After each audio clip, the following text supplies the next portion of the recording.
দান করত, ধর্ম করত। এই কারণে সেই ব্রাহ্মণ স্বর্গে গিয়েছে। এ কথা শুনে ধনী লোকটি বলে, ধর্মরাজ, তাদের থেকেও অনেক বেশি ভালো কর্ম করেছি, কিন্তু আমি এমন কি পাপ কর্ম করেছি যার জন্য আমাকে নরকে যেতে হবে?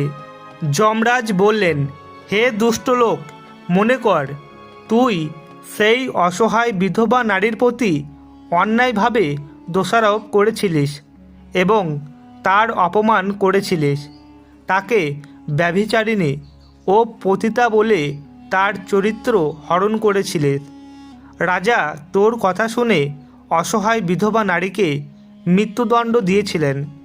খুন, চুরি, মদ্যপান ইত্যাদি পাপ করেও মুক্তি পাওয়া যায়, কিন্তু অন্যের ওপর অন্যায়ভাবে